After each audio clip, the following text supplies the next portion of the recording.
Okay po mga kapuntos, simulan na po natin, no? Ang topic natin ito ay tungkol doon sa part 4. Pero may napansin kasi ako kanina. Kung naalala po ninyo, nung nakaraang araw po, meron po kong katalakayan na MCGI na nagtatago sa alias na Andre Robe na nakiusap na huwag ilanta ng kanyang mukha, no? At pinayagan ko naman siya na makipagtalakayan sa akin na nakatago ang kanyang mukha. Pero ganun pa man,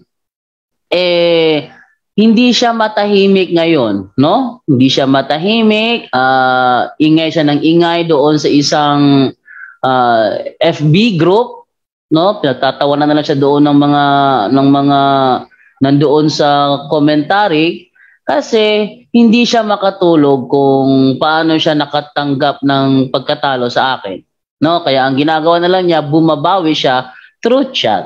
At isa sa mga ipinababawi niya ngayon doon sa Facebook, yung picture na bangungot daw di umano ni Padre. Paano naging bangungot ang isang tanong na hindi naman pasok sa paksa? Okay? Ito ngayon, no? Ang paksa na pinagdidebatehan ni na Father Darwin Gitgano at saka ni Ramel Parba ay patungkol sa church founder, no? Tungkol sa church founder. Ang affirmative side is patutunayan ni Father Darwin na ang Iglesia Katolika Apostolika Romana ay ang iglesyang itinatag ni Kristo. Yon ang affirmative stand. Patutunayan ni Father Darwin na ang Iglesia Katolika Apostolika Romana ay ang iglesyang itinatag ni Kristo. Yon ang affirmative side. Ngayon, as negative side, paano mo gigibain yang paksa na yan? Isang bagay lang, maglabas ka kung sino ang founder kung hindi si Jesus Christ. Parang ganito ba? Kung napansin ninyo sa ikalawang paksa, kung saan patutunayan naman ni Ramel Parba na ang INC, ang siyang iglesyang itinayo ni Kristo ayon sa hula. Tikalayan mo, biglang lumiko sa hula. Kasi pag sinabi kasing hula, kahit sino pwede mag-interpret. No? Mas maganda yung actual na nandun, yung actual na kaganapan. Pero ganun pa man is, hindi niya nagawang itanong sa kabuuan ng naturang debate. Hindi kailanman maitanong ni Ramel Parba kung hindi si Kristo ang nagtayo ng iglesia ni Kristong kinaaaniban ko ngayon. Sino? Kaya, sa tingin nyo, bakit hindi yan magawang itanong ng mga taga-ibang sekta? Halimbawa, Seventh-day Adventist. May mga members sa SDA na nagsasabing sila ay tayo daw ni Kristo. Pero bakit hindi nila magawang tindigan na patutunayan ko na si Kristo ang founder ng Seventh-day Adventist Church at itatanong sa kanilang katunggali kung hindi si Kristo ang founder ng Seventh-day Adventist Church, sino? Bakit hindi nila yan magawang itanong, mga kapuntos? Yon ay dahil alam nila na tatag lang sila ng ordinaryong tao. Yeah. So, paano ba gibain ang tindig ni Father Darwin? Kailangan maglabas ka. Akalain mo, 3 pangalan na nilabas ni Padre? Sabi mo si Ignatius. Sabi ng inyong sulo ay si Justinian. Si Emperador Constantino, alin ba talaga ang totoo? Sabi niya, lahat yon totoo. Ha? Ano to? Ilang beses ba tinayo ang iglesia? Ha? Tinayo sa panahon ni Ignatius, tapos bigla nawala. Tinayo na naman ulit ni Emperador Constantino, tapos bigla namang nawala. Tinayo naman ni Justinian, tapos bigla namang nawala. Ano ba talaga totoo? Di ba? Hindi nila maano yung yung reality. Pag sinabi kasi reality, kahit na anong panaginip ang sinasabi, hindi yan uubra, panaginip lang yan sa inyo. Pero yung reality is reality. Nangyari na. Wala tayong magagawa pa. Sabi nga ng isang basugo, I have nothing against the fact. the Catholic Church, which exists to this day, could be traced back from the 1st century. Yun ay sagot ni Felgen B. Fuentes sa isa nagtatanong sa kanilang sa editorial ano yun? Part no ng kanilang pusugo. No? Sagot niya, I have nothing against the fact that the Catholic Church, which exists to this day, could be traced back from the 1st century. Pero alam niyo ba na bago yan lumitaw, meron namang mga pasugong nauna na nagsasabing ang Iglesia Katolika daw ay lumitaw daw noong mga ika-5 siglo. May nagsasabi rin na Iglesia Katolika ay lumitaw noong ika-4 na siglo. May nagsasabi rin na ang Iglesia Katolika lumitaw noong ika-3 siglo. Ito yung hindi nila pinaka maaga. I have nothing against the fact that the Catholic Church, which exists to this day, could be traced back from the 1st century. Oh, isa yan sa mga mga pasugo na reply ni Felgen B. Fuentes. Ewan ko lang kung meron mo akong kopya nun. No, paano gigibain ni Ramil Parba ang paksa? Sa pamamagitan ba kung sino ang nag-imbento ng pangalang Katoliko? Hindi. Hindi yan makakagiba. Sabi ni post ni Andre Rubio, bangungot ni Gitgano, sinasangayunan mo na inimbento ni Ignacio ang Katoliko? Hindi yan ang tanong. Hindi yan ang tanong. Ang tanong ni Ramil Parba, sumasangayon ka ba na si Ignacio ang unang gumamit ng termino Katoliko? Binago ng kawawang si Andre Ruby. Binago nung hindi makatulog na si Andre Ruby. Hindi kasi makatulog hanggang ngayon. Ngawa siya ng ngawa doon sa FB page, FB group na sinalihan niya. Ano yun? Catholic Apologists versus ADD Manggagawa. Hanggang ngayon nag-iingay siya doon. Kawawa naman. No? Palakpakan na lang ninyo. Wala tayong magagawa doon. No? Hindi balakid yan. Para bang saksi ni Jehovah. No? Nang itayo ni Charles Taze Russell na founder ng saksi ni Jehovah, ang samahang yan, never yan tinawag na saksi ni Jehovah. Bakit? Ang tawag dyan, Bible student. Yan. No? Yung kanyang successor na si Franklin Rutherford, noong 1931 ang nagbigay ng pangalang saksi ni Jehovah. Siya ang nagbigay ng pangalang Jehovah's Witnesses. Tanong, dahil siya ba ang nagbigay ng pangalang Jehovah's Witnesses, siya na ang founder? Saan kaya sila makakabasa na ang founder ng Jehovah's Witnesses si Franklin Rutherford? Tinitiyak kung wala. Alam niyo kung bakit? Panaginip lang yun Hindi porket na ikaw nagbigay ng pangalan, ikaw na founder. Kalain mo? Nagbigay ka lang ng pangalan, founder ka na? Hindi pwede yung ganun. Kahit na binigyan pa yan ng pangalan, kahit inimbentohan pa yan ng pangalan, hindi mababago ang nakaraan na. At ang nakaraan, hindi pa isinilang si Franklin Rutherford ay nandyan na yan. Hindi pa isinilang si Obispo Ignacio ay nandyan na yan. Actually, si Bishop Ignatius ang 3rd Bishop of Antioch. Kung siya pa ang founder ng naturang iglesia, sana walang ibang bishop na una sa kanya. Nag-claim itong si alias Andre Rube na marunong daw siya sa logic. Kung marunong ka sa logic, paano naging founder ang taga-bigyan ng pangalan at ika-3rd lang naman siya? Meron ba silang mababasa na si Bishop Ignatius of Antioch ay tumiwalag sa Iglesia ng Diyos? Meron ba? Wala Wala kayong mababasa na si Bishop Ignatius ay tumiwalag. Actually, continuous yung hierarchy ng bishops of Antioch. Continuous siya. Mula noon hanggang ngayon, continuous siya. Hindi siya naputol. No? At hindi ilalagay yung kanyang pangalan dyan kung siya pala ang founder. Kung marunong mag-isip.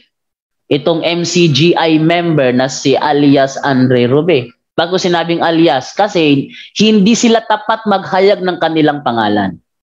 Sabi nga ni Soriano minsan, ang hindi tapat sa kaunti, hindi tapat sa marami. Ano yun? Nasa ano yun eh? Lucas 16 yata yun kung hindi ba ako nagkakamali. Mas mabuti silipin natin kung hindi ba ako nagkakamali. No? Sa Lucas 16 ba yun na hindi pala yun. Saan ko ba nabasa yun, no? ang hindi mo pagkakatiwalaan sa kaunti, hindi mo pagkakatiwalaan sa marami. Kung ultimo pangalan nyo, ina-alias nyo. Kasi takot mapagalitan ni Daniel Rason. Pinagsabihan na kasi na huwag kayo magipagdebate, ngawa pa rin kayo ng ngawa sa Facebook. Oh, yun ang problema doon. Sinabi na nga na kanilang puno, huwag na kayo magipagdebate. Pinagbabawal ko ang debate, yung mga membro, ngawa pa rin ang ngawa. Kaya ang ginagawa ngayon, hindi makapagsabi kung ano kanilang tunay na pangalan. Nagtatago sa kanilang tunay na pangalan.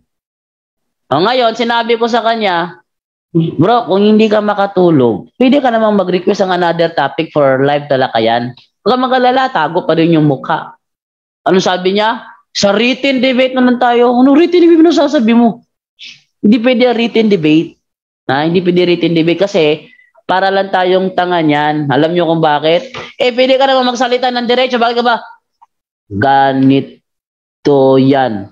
Ang sabi, ay nakamali. Atras. Ang sabi ni Apostol Pablo ay ganito. Pwede mo naman sabihin ng diretso eh. Sang-ayon ka ba na ayon sa talata? Pwede mo naman sabihin ng diretso na sumasang-ayon ka ba, Brother Jando? Na ayon sa talata? Ayun, sabihin, tapos. Oh, edi doon sa sumasang-ayon ka ba? Ang daming oras na na-consume mo. Tapos yung nag-chat, naghihintay kasi yung kanyang sinachat pala, naghuhugas pala ng pinggan. Tagal mo naman mag-reply. Nag-iisip ka pa ba? Kontakin mo leader nyo. Siya pasagutin mo kung di mo kaya. Anong tawag doon? Pwede mo naman sabihin ng diretso, ba't kailangan pa ganyan? Oh, kung nasa matino siya na nagkikipagtalakayan, huwag kang magtago sa keyboard warrior. Tsaka, hindi naman talaga umuubra yung yung invento ang pangalan, hindi yun ang subject matter ng naturang talakayan, sino ang church founder. Hindi issue kung sino ang name inventor. Ito pinagsasabi niya na bangungot daw ni Padre, na sinasang-ayunan mo na inimbento ni Ignacio ang Katoliko, hindi nagtanong ng ganyan si Ramel Parba. Ang tanong ni Ramel Parba, sumasang-ayon ka ba na si Obispo Ignacio ang unang gumamit ng termino Katoliko? Siya lang pala ang unang gumamit, di pala siya ang nagtatag. Oh. Siya ang unang gumamit ng termino Katoliko pero hindi siya ang nagtatag ng Iglesia Katolika. Hindi siya ang nagtatag ng Iglesia Katolika. Ang ginawa niya, nag-imbento ng pangalan sa iglesyang walang pangalan. Kaya nga walang pangalan eh. O sabi, Iglesia ng Diyos, pangalan ba yun? Iglesia ni Kristo, pangalan ba yun? Para lang yung ganito eh. Si Maria, ang nanay ni Jesus. Oh. Si Maria, ang nanay ni Jesus. May naglalakad, nagtatanong, kilala mo bang babaeng yan? Oh, sino yan? Yan ang nanay ni Jesus. Anong pangalan? Maria. Kasi yun ang pangalan ng nanay ni Jesus. Kapag nagtanong, ano ang pangalan ng nanay ni Jesus? Ikaw na tinatanong, sasagot ka pa rin ng nanay ni Jesus. Oo nga, nanay ni Jesus. Anong pangalan? Nanay ni Jesus. Ano nga pangalan? Nanay ni Jesus. Hindi ka ba lalabas na matigas ang ulo niyan? Iglesia ng Diyos. Iglesia ng... Hindi nga, ano yan eh. Kung babasahin mo sa ibang version, Assembly of God. Naalala ko si Yuski the Vlogger, minsan pumasok siya at gusto niya yata makapunto sa programa ng punto por punto. Ang kailangan, Brad, sumunod sa pangalan, nakikita ang pangalan. Dalangan, nandiyan yung ng Diyos. Ay, ako pa binasa ko ngayon itong Gawa 20:28, no? Sabi niya, kailangan daw nandoon ng pangalan ng Diyos. Ito sabi naman doon sa Gawa 20:28. Take heed therefore to yourselves and to all the flock, among which the Holy Spirit made you overseers to feed the assembly of God. Anong reaction ni Yuski the Vlogger na MCGI member? Ano yung reaction niya? Basahin mo sa ang dating Biblia. Ha ha ha. Natawa ako dun. Ano to? Hindi ba Biblia ang Liang's literal translation? Sabi niya, basahin mo sa ang dating Biblia. Bakit? Nakakulong ba kayo sa ang dating Biblia? Nakakulong ba kayo? Na kapag binasa sa ibang version, hindi nyo na alam kung ano sasabihin nyo? Sabi naman ni Yuski the Vlogger, pakibasa nga unang Timoteo 3:15. Binasa ko naman. Sabi dito, and if I delay, that thou mayest know how it behoveth thee to conduct thyself in the house of God, which is an assembly of the living God. Hindi siya makapasok. Basahin mo sa King James Version. Basahin mo sa dating Biblia. Bakit? Kasi hindi siya makapasok. Nakakulong ang kanyang isipan sa versyon ng dating Biblia o ng King James Version. Bakit hindi siya makapasok? Dahil hindi nila alam na hindi an official name. Pag binasa kasi ni Eli Soriano, akala nila official name na yon. Kailangan daw makikita ang pangalan, ang aking mga ginawa, nandoon ang aking pangalan. Ano ngayon? Ayan mandyan ang pangalan Assembly of the Living God. Yan. Paano ngayon yan? Assembly of the Living God. Tutuwa ngayon ng Assembly of God. Yes! Binasa sa punto por punto. Nasa Biblia pala kami. Yehey! Binasa. Matutuwa ngayon sa akin yung mga Assembly of God ngayon kasi nasa Biblia pala kami. Sabi ni Father Darwin, hindi batayan kung mababasa ba sa Biblia ang pangalan ng iglesia. Ano pat nababasa nga, di naman tayo ni Kristo. Tama.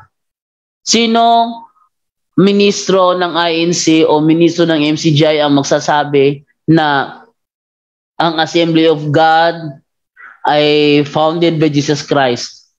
Matutuwa sa kanya ang ministro ng Assembly of God. Matutuwa sa kanya ang pastor ng Assembly of God. Siyempre wala magbabasa nun. Napansin nyo? Kapag ang MCGI magbasa ng Gawa 20:28, ang ginagamit ang dating Biblia, yung modified na ang dating Biblia. Bakit modified? Nabuking ni Brother Gabriel Toledo de Guzman yan. Na instead pala iglesia ng Panginoon, ginawang iglesia ng Diyos. Para idugtong doon sa binili niya ng kanyang sariling dugo. Pero naman yan sa sa Douay Rhymes Bible Bakit doon pa sa ang dating Biblia? Pinago pa, iglesia ng Panginoon, ginawang iglesia ng Diyos. Pag INC nagbasa, ginagamit nila Lamsa Translation. Lamsa Translation. Bakit? Nakalagay kasi doon, Church of Christ. Bakit walang isa man sa kanila nagbabasa ng Young's Literal Translation? Para naman mabasa naman is Assembly of God. Bakit walang nagbabasa? Kasi, pinalilitaw kasi nila na yun ang original, yun ang official name. Yun ang official name. No? Kaya itong post ngayon ni MCGI alias Andre Rubin na bangungot daw ni Gitgano. Paano nagibangungot ni Gitgano? Hindi naman topic kung sino ang name inventor. Hindi naman topic ni Father Darwin na sinabi niya, patutunayan ko ang nag-imbento ng pangalang Iglesia Katolika ay si Kristo. Hindi naman yun ang topic eh. Sinagot niya, si Ignacio ay alagad ni Juan Evangelista. Hindi yan ang sagot sa tanong. Ang sagot ni Padre sa tanong, hindi, yung paggamit mo doon kay Ignacio, hindi mo ginigiba yung aking tindig. Sa halip ay pinatitindig mo palalo. Bakit? Pinatutunayan mo ngayon na sa 1870 pala binigay yung official name. Hindi yung contradict sa Matthew 16:18 na walang binigay na pangalan. Yung magkaiba namang panahon, yung Matthew 16:18 at saka yung 1870. Oh. Magkaiba namang panahon yon. So, hindi talaga magkapareho. No?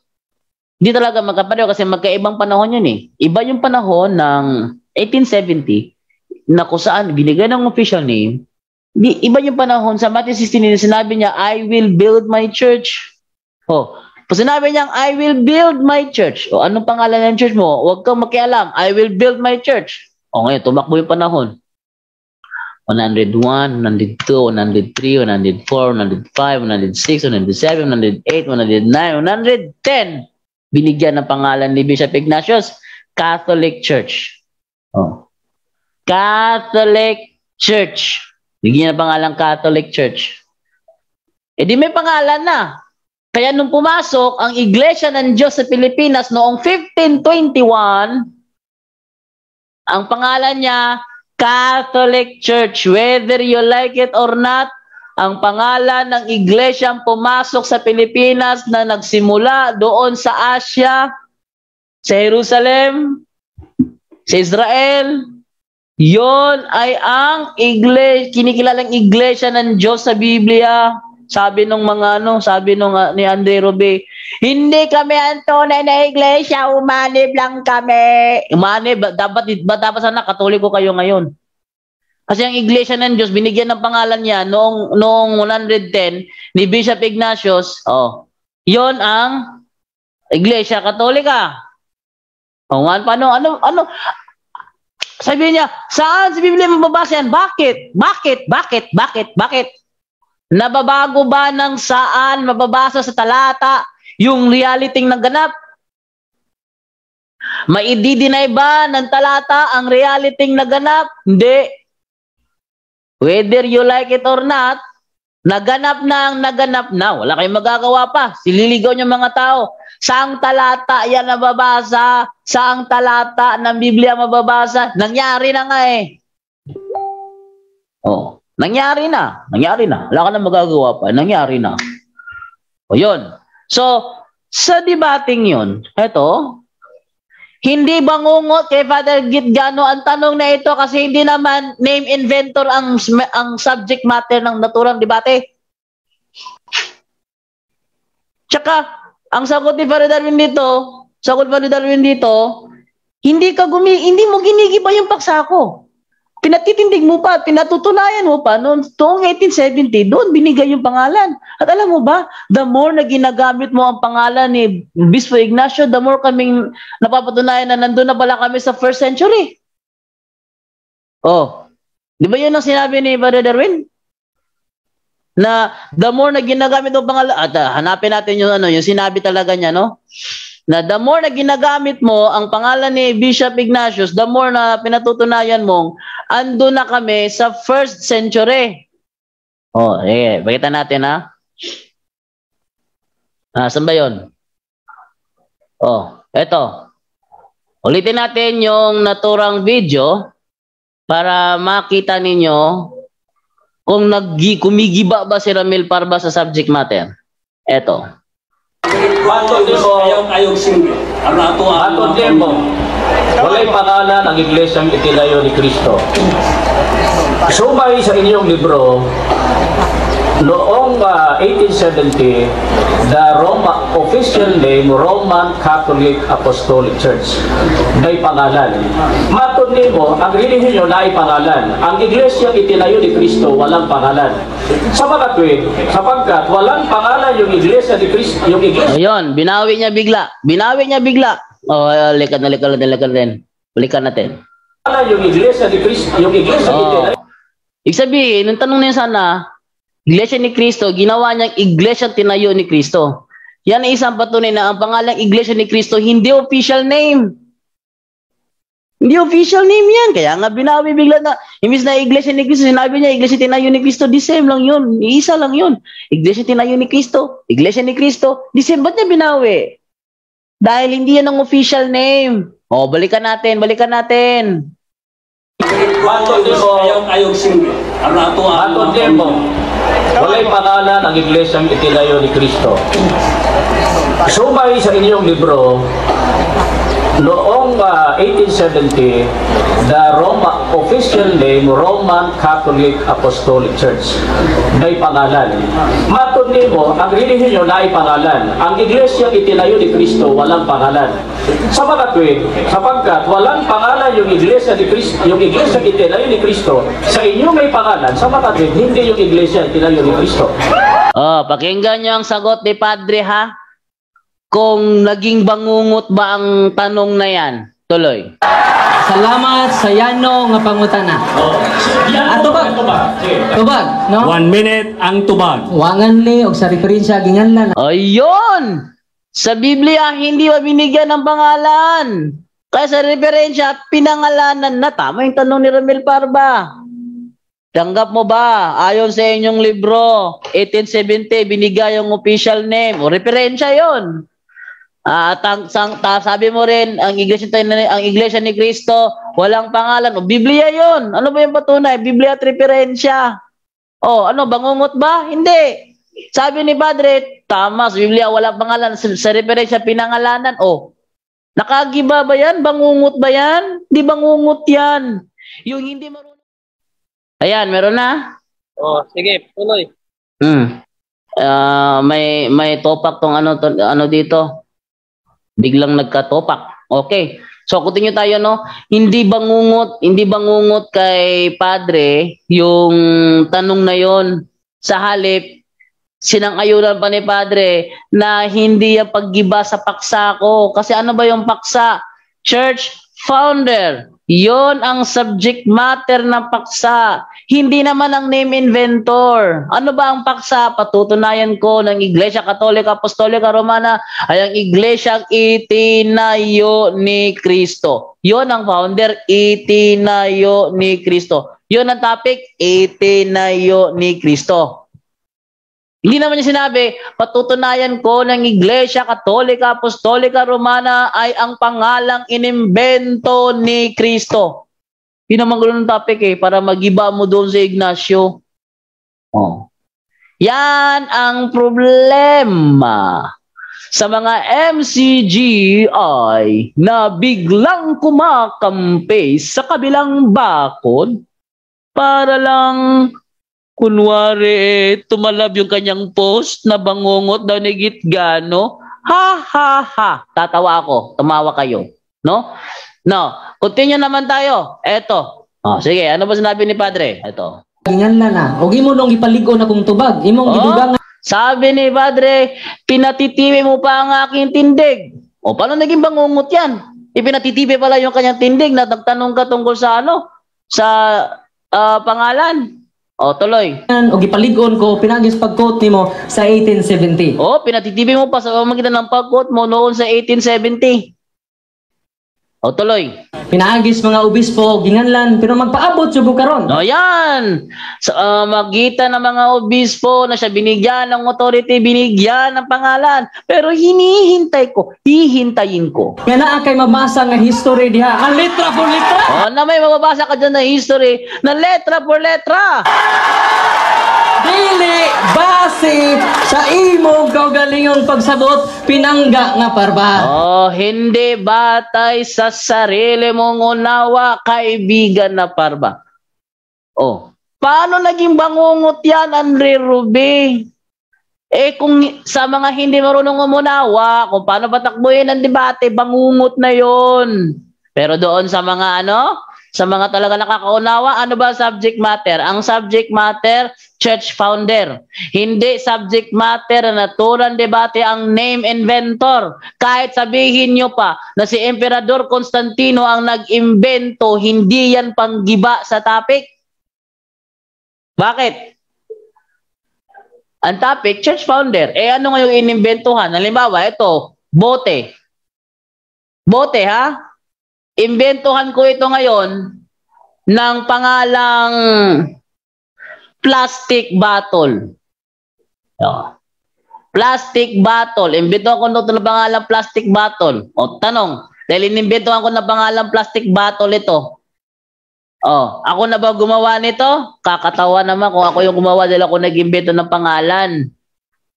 Ano? Andre Ruby. Ako pa sa iyo, matulog ka na. No? Masyado nang mabigat yung yung pakiramdam mo na hindi ka na hindi ko pinalusot yung pag-out of topic mo sana sa ikalawang Timoteo 2:2 na turo sa larangan ng talakayan, Andre Ruby. Kapag tinanong mo yung talata at sinagot ko na, yun na yung sagot ko, ba't ko ginamit? Hindi yung iibahin mo ang sentido ng paggamit ko ng talata is lulusot mo yung gusto mo. Lalo na kung yung gusto mo is pagpalayo sa topic. Gusto mong ilayo ang topic. Gusto mo lumiko tayo sa purgatorio, lumiko tayo sa sign of the cross, lumiko tayo sa Christmas, lumiko tayo sa araw ng mga patay, lumiko tayo sa Holy Week. Kung gusto mo yung lumiko gano'n, hindi ko papayagan yun. Hindi ka lang makatulog kasi yung strategy mo hindi lumusot. No? Hindi ka lang makatulog kasi yung strategy mo hindi lumusot. Ginamit ko ikalawang Timoteo 2:2 hindi para lumiko ka sa purgatorio, lumiko ka sa sign of the cross, lumiko ka sa rebulto. Ginamit ko yung bilang patunay na ang pagpapasa hindi basta-basta. Kasi ang karugtong na talata, unang Timoteo 5:22. So ginamit ko ang 2 Timoteo 2:2 para patunayan na hindi basta-basta ang pagpapasa. Ngayon, nililiko mo, hindi nakalusot yung strategy mong matatawag kong bulok na strategy yun. Bakit? Dati akong hindi Katoliko. Andre Ruby, dati akong hindi Katoliko, kaya alam ko ang mga misleading tactic ninyo. Eh nang hindi umubra yung misleading tactic mo, sinasabi mo na ngayon, si JD Alabado, iniiwasan yung pagtanong ko sa 2 Timoteo 2:2. Iniiwasan ko, sinagot ko nga eh. Ginamit ko yan para patunayan ko na hindi basta-basta ang pagpapasa. Oh, mag-iwas ba yun? Sinagot ko naman. Ang gusto mo lang, ilayo. Kung saan hindi ko pinayagan, kaya ngayon, ngawa ka dyan sa sa FB group mong, Catholic Apologists versus ADD Manggagawa. Kung gusto mo makabawi, makipag-request ka ng another topic. Oh. Next, tuloy natin yung sinasabi sa naturang video. Ito. Yung tanong ko, yung inyo may pangalan, official name, Holy Roman Catholic Apostolic Church. Yung kay Kristo, sabi mo walang pangalan. Hindi nga yung itinayo ni Kristo sa iyo dahil sa may pangalan yung kay sa inyo may pangalan, yung kay Kristo wala. Salamat, no? Subag, 1 minute. Sayon ba kayo nga pangutana? Yes, very simple na tanong. Sinasabi mo na Iglesia tayo ni Cristo walang pangalan, yung sa inyo may pangalan. Bakit? Magkasabay ba ang pagbigay ng pangalan sa pagkakasabi ni Cristo, I will build my church? Hindi naman. Kaya, ang dali ng katanungan. Ang tubag! Ay, sapaw, Mr. Marugo, sapaw. I have 1 minute to answer the question. No? Tubag! Okay, tubag na. Nga, nagpaliko na tanong ka nga sa 1870 ginganlan. Ayun, nagpapatibay ka pa ngayon. Nasa 1870 lang binigyan ng pangalan. Wa na magdigar nga wa nga lang Mateo 16, 18. Oo, hindi yan tumututol sa sinabi ko na hindi binigyan ng pangalan noong Matthew 16:18. So officially sa 1870 imong gilig-on. Officially, binigyan ng pangalan sa 1870, pinatitibay mo pa ngayon. Nga gi-official di ay ang ngalan. Na inofficial pala yung pangalan. Pero timan ini ang paghingalan dili mo ay pagsugod. Ayan, pero tandaan mo na ang pagbibigay ng pangalan hindi doon nagsimula. Bakit? Tama yun. Sa Gawa 11:26, binigyan ng pangalang Kristiyano ang mga alagad ni Kristo sa unang pagkakataon doon sa Antioquia. Ibig sabihin ba, doon na nagsimula ang Kristiyano sa Antioquia. So, doon sa panahon ni Kristo, walang Kristiyano. Ay, nasa maling unawa ka. Tama yun. Yung pagbigay ng pangalan, hindi yung palatandaan na doon nagsimula. Alin? Yung grupo. Yung pangalan doon nagsimula. Pero yung grupong pinangalanan, hindi. Alin ba mahalaga? Yung pangalan, yung pinangalanan. Andre Robe, ako pa sa iyo, pahinga ka na. Masyadong yung mga comment niya doon, parang tatawa lang ako. Pero dyan do, patulan mo kaya, hayaan nyo na lang, makapaglabas na sama ng loob, di kasi makatulog dyan, dahil nalampaso. Nalampaso kasi, kaya hindi makatulog. Tuloy natin yung video, eto. Tanggap mo ito, sabi ng pari ninyo, Mateo 16:18. Yan, gumamit siya ng aklat katoliko. Tanggap mo itong sinasabi ng pari ninyo. So sa mga salita, ang ginagamit niya, aklat katoliko. On this rock I will build my church. This church cannot be other than the church of Christ. Tanggap mo ito, hindi?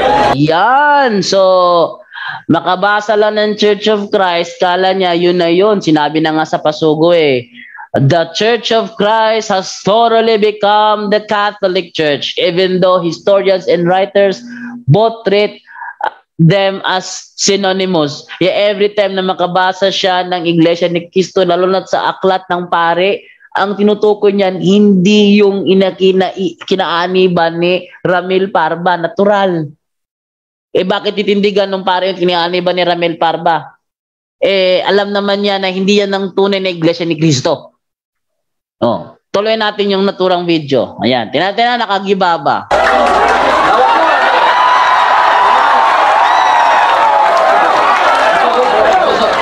1 minute ang Mr. Moderator, ako nga yun, ibalik ang pasubok. Ito nga naging tubag dito. Yun, sabi ni Padre, Moderator, hinihiling ko na ibalik yung pasuko kasi nandoon talaga yung pag-resolve. Sabi kasi sa pasuko kasi, the Catholic Church, the Church of Christ has thoroughly become the Catholic Church. Yung isang pasugo, nagsasabi yung isang pasugo, ang Iglesia Katolika ng pasimula ay siyang Iglesia ni Cristo.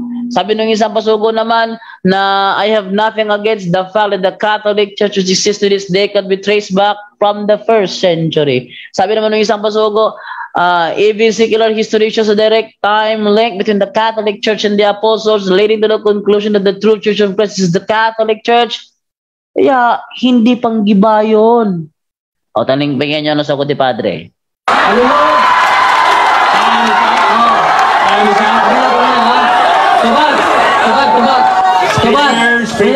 Tubag! Behave! Ayos lang mo palabi, no?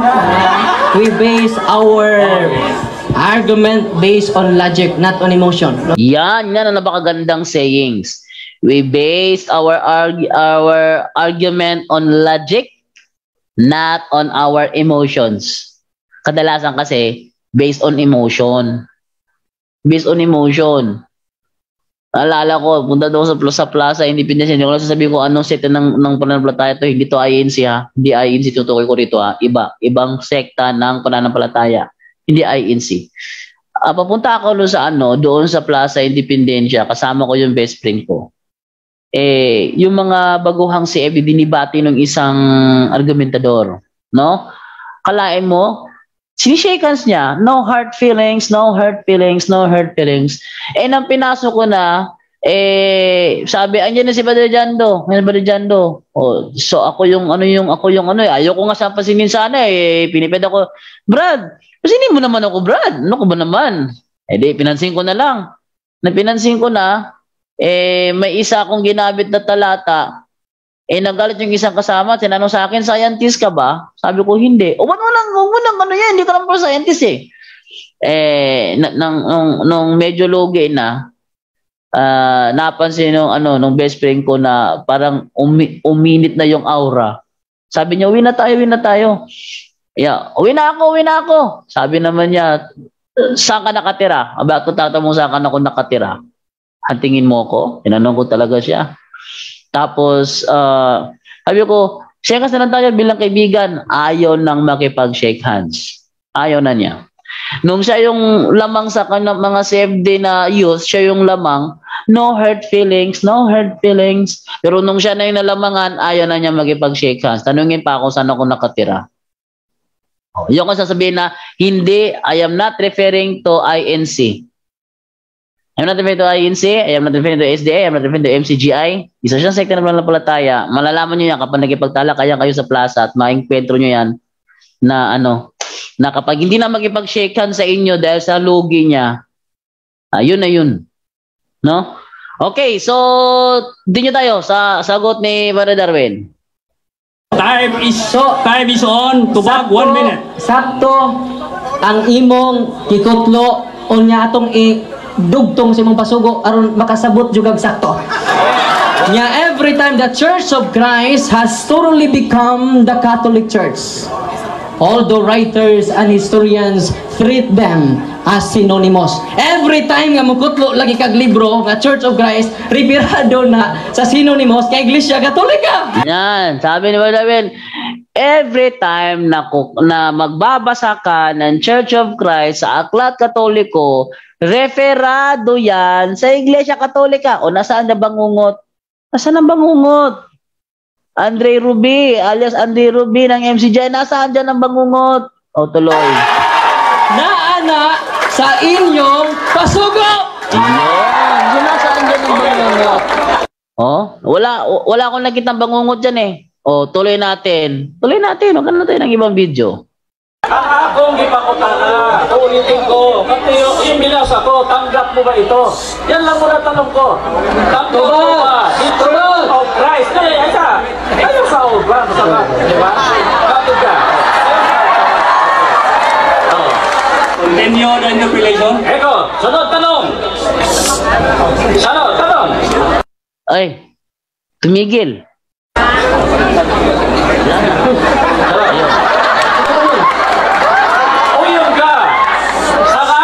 Santiago 2:7 nga ang mga alagad tinawag sa pangalan. Ayan, dito na yung yung mga alagad tinawag sa pangalan niya. Kasi sa kanila may pangalan ni Kristo. Sa Katolika, wala naman nakalagay sa Katolika ni Kristo. Kaya sabi niya, tanggap mo ba na ang kanyang iglesia ay tatawag? Paano ngayon yan? Ang dami na ngayon nagsilabasan. Church of Jesus Christ in Latter-day Saints. Meron pang Church of Christ ni Alexander Campbell. Meron pang Church of Christ ni Henry Mary Baker. Meron pang yung UCCP, United Church of Christ in the Philippines. Ang dami. Ano pa? Assembly of God. Ano pa? Church of God. Ano pa? Ang dami. So, sang-ayon ka ba na ang kanya ay tatawagin sa pangalan niya? Anong sinagot ni Padre? Pakinggan natin ko anong sinagot ni Padre sa kanyang tanong. Ni Kristo, tanggap mo yun. Niya sa inyong pasugo nga not name is the only identifying mark of the true Church of Christ. Yan, hindi ang pangalan ng batayan bilang patunayan na yan yung sa inyo nga ang Iglesia ni Kristo. Ito pa. So, ito nga, isa pang tanong ito. Pansinin niyo itong tanong na ito. May kakaiba rito. Okay. Sumala sa tema, di mong gibasa ang mga referensya. Yan. Ayon sa tema, pinagbabasa mo ang mga referensya. Natural, kasi ang tema kasi patutunayan sa Biblia at referensya. Ano ang karugtong na tanong? Catholic Church.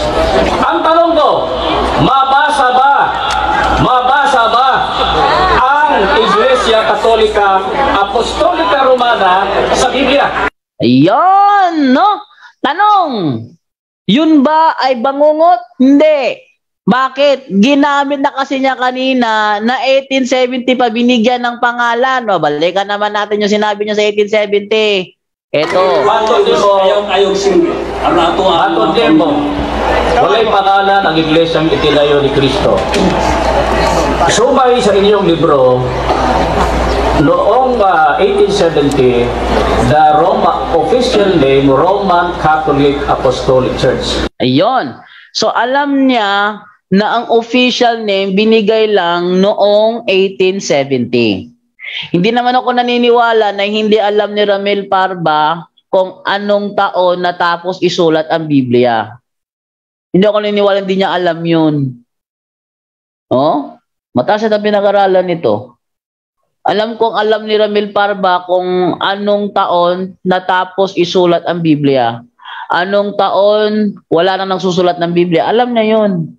At alam rin niya na 1870 binigay yung official name. Pero nakapagtataka ngayon, ba't tinatanong? Saan sa Biblia mababasa, iglesia, ba't tatanong yan? Alam mo namang 1870 binigay yung official name. Oh.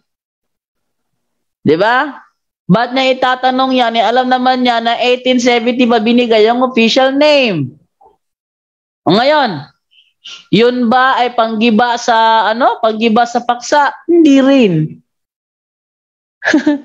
Hindi panggiba sa paksa yun. Bakit? Yung pagbigay ng pangalan, hindi yun nakakapagbago sa naganap na. Kahit pangalanan mo pa yan, na kung anong gusto mong ipangalan, nangyari na ang nangyari na. Hindi mo na mababago pa. Halimbawa, nagtayo ako ng paaralan ni Jando. Dumating yung mga ilang taong lumipas. Yung paaralan ginawa ko, binigyan ng pangalan Rafael Christian Memorial Center. Oh. Rafael Christian Memorial Center. Eh, ang tanong ngayon, hindi na ba yun ang paaralan ni Jando? Yun pa rin yun, kahit binigyan ng pangalan na Rafael Christian Memorial Center. Bakit? Kahit na anong mangyari, kahit ano ba yung pangalan mo dyan sa building na ginawa ko, sa paaralan na ginawa ko, hindi nababago ang nakaraan na, hindi nababago ang naganap na, ang naganap na ay naganap na. Yun ang paaralan ni Jando na binigyan ng bagong pangalan, Rafael Christian Memorial Center. Oh. Paano ngayon Paano ngayon naging iba? Paano ngayon masasabihin natin na ang Rafael Christian Memorial Center hindi yan ang paaralan ni Jando, yan yung building na pinangalanan mo. Oh, building na pinangalanan mo. Yung iglesia pinangalanan, iglesia ng Diyos yun. Pinangalanan ng Iglesia Katolika ni Obispo Ignacio. Paano nababago yung Pwede ba? Pag pangalanan ko yung iglesia tinayo ni Kristo, hindi na yun ang iglesia tinayo ni Kristo, yun pa rin. Kahit pangalanan ko pa yan ng ibang pangalan, yun pa rin yun. Yan pa rin. Mananatilit. Hindi ko na ma-erase yung nakaraan. Kahit pangalanan ko. Halimbawa, napakayaman ko. Napakayaman ko. Higit pa sa Santo Papa. Yung kapangyarihan ko. Papangalanan ko ang Iglesia Katolika Apostolika Romana. Papangalanan ko yan na anak ng Diyos. Nasa Biblia pa rin ang anak ng Diyos, ha? Pangalanan ko yan, anak ng Diyos. Tanong, nabago ba ang totoo na yun yung Iglesia tinayo ni Kristo? Hindi. Kahit pangalanan ko ba yan ng anak ng Diyos? Pinili ng Ama. Kahit tawagan ko pa yan na kabanal-banalang Iglesia ni Kristo. Kahit sa pangalan ko pa yung pangalan ko diyan. Hindi ko nababago yung history, nangyari na. Yan yung iglesyang tinayo ni Kristo, pinangalanan ko. Hindi nababago. Ngayon, sabihin nila ngayon, paano magigiba yung claim na yan? kailangang matrace nila ang origin ng pinagtayuan na pinangalanan ko na hindi yun ang tatag ni Kristo. Pag na-trace nila, doon booking ako. Halimbawa, sabi ng mga born again, kami ang tayo ni Kristo, na-trace, tinrace yung kanilang, yung kanilang historical background na-trace doon kay Charles Parham. Pagdating kay Charles Parham, si Charles Parham pala, galing pala sa sa Methodista. Uy, paano ngayon yan? Na-trace, galing kay Charles Parham. Kahit masabihin nyo pa na yan ang iglesia tayo ni Kristo, i-trace mo yung background. Tayo lang pa ni Charles Parham. Paano ngayon yan? So, hindi yan panggiba. Yung pagtanong sa name inventor, hindi yan panggiba. Eto pa ngayon. Ito pa yung isa pang video. Ito, pakinggan ninyo. Yan. Sunod na tanong. Hanggat mo itong libro, mari, ang wikang Katoliko ay salitang Grego. Ibig sabihin, pangkalahatan. Bagamat hindi ginamit ng Panginoon o ni Kristo at ng mga apostol ang katagang ito. Yan ha. Siya ang nagbasa. Siya ang kumuha ng aklat. Siya ang nakatingin sa aklat bago niya ginamit yan. Imposibleng hindi niya alam kung ano ang sentido ng naturang aklat.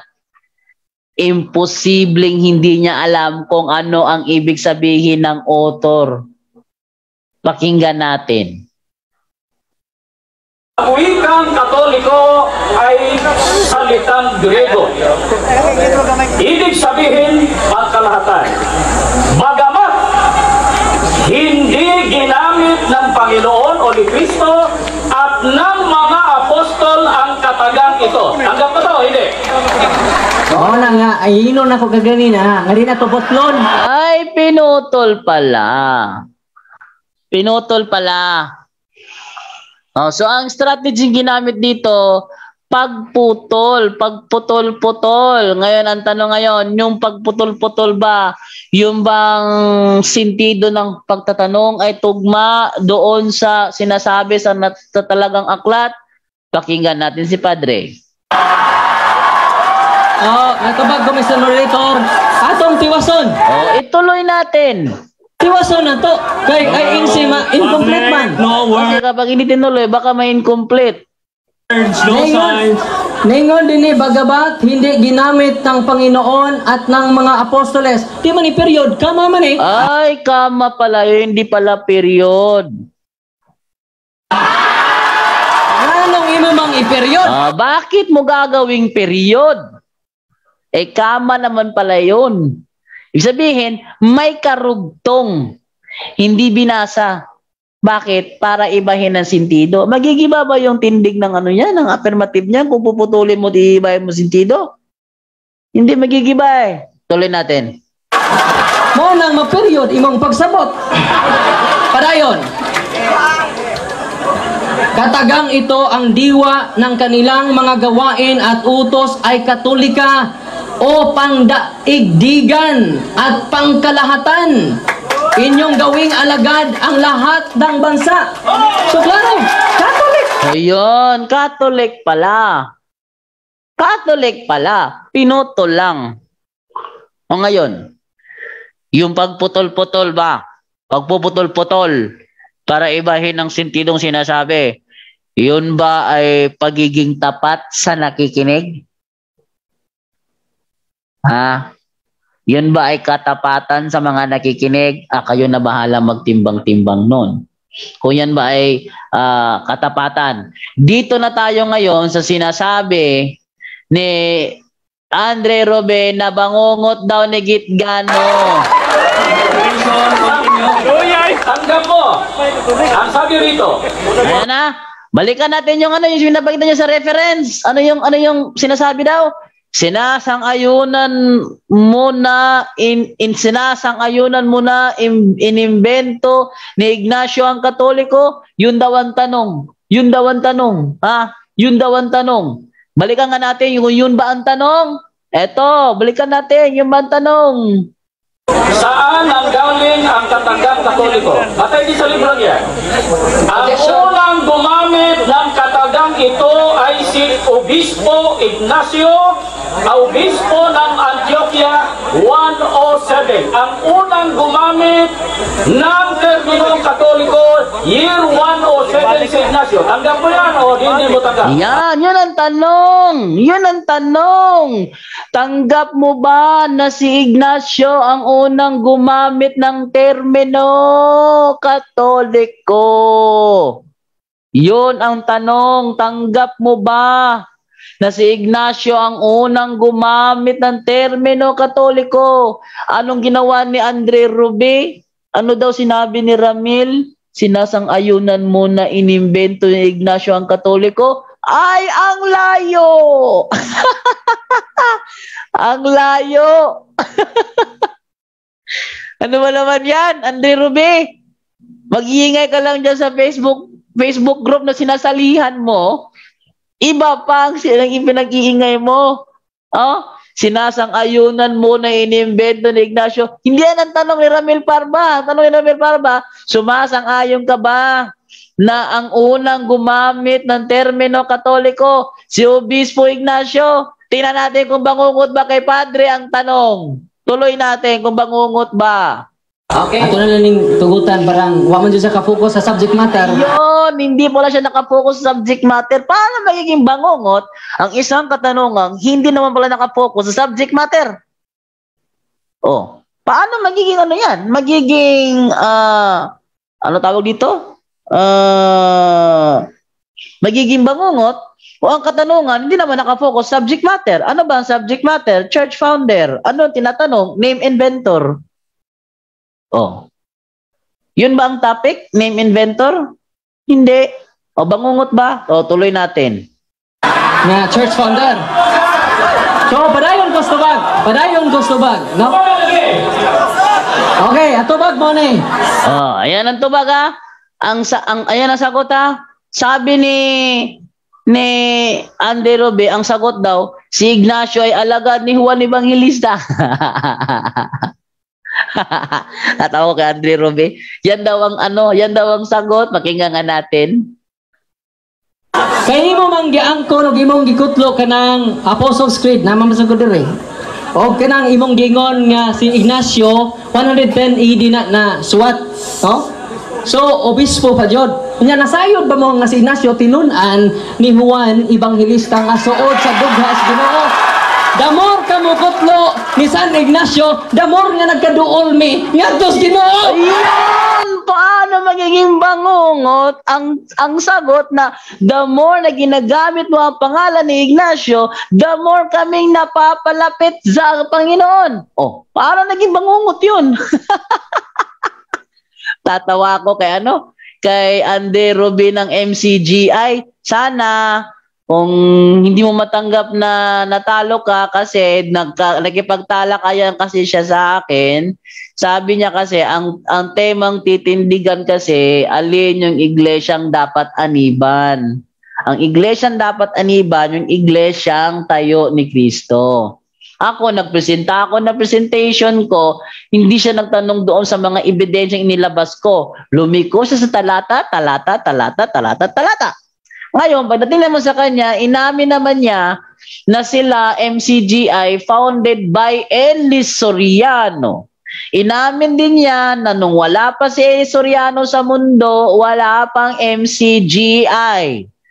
At dahil tinanggap niya na sila ay tatag ni Elis Soriano, ang sunod na tanong ko, kasi ang topic, iglesyang dapat aniban.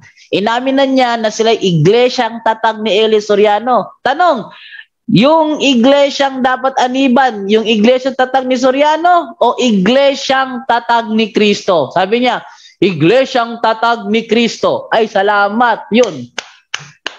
Hindi niya alam. Talo na siya dun. Kasi inamin niya na sila ay tatag ni Elis Soriano. At ang follow-up question ko, Ayon sa ating topic, alin ang dapat iglesyang aniban? Yung iglesyang tatag ni Soriano o yung iglesyang tatag ni Cristo? Sabi niya, iglesyang tatag ni Cristo. Ay, salamat, nanalo na ako. Bakit nanalo na ako? Inamin niya eh. Founded sila by Eli Soriano. At ang iglesia dapat aniban, hindi pala founded by Eli Soriano. Kaya si Andy Rubi, hindi makalusot, pilit ako inililiko sa 2 Timoteo 2:2 na turo para lumiko sa purgatorio, sa rebulto, sa Nog na Cross, sa Christmas, kung saan ang mga turo lumiko. Malayo sa topic na true church na dapat aniban. Malalayo. Oh. Kaya hindi lumusot yung unang strategy, hindi lumusot yung ikalawang strategy, kaya yun, hindi makatulog. Ingay ng ingay. Nag-iingay doon sa Facebook group na Catholic Apologists versus ADD Manggagawa. Kasi, hindi siya makabawi. Sabi ko sa kanya, ganito na lang, para manahimik ka. Magpresenta ka ng ibang topic. Magtalakayan naman ulit tayo. O, baka next time makabawi ka na. Ayaw na niya. Gusto na niya doon sa sa keyboard warrior. Wala na akong magagawa doon kasi hindi mo ako pumapato sa mga keyboard warrior. Kung keyboard warrior ka, maghanap ka ng keyboard warrior pareho mo. Oh. Yan, no? At dahil alas 8:48 na pala, napasarap pala yung kwento ko. No? At dito na po tayo sa pagbibigay ng greeting sa ating mga kasamahan sa Zoom. Okay? Unahin naman natin yung ating Go Junpyo ng South Korea, si Brother Junre. Brother Junre, good evening, Brother Junre.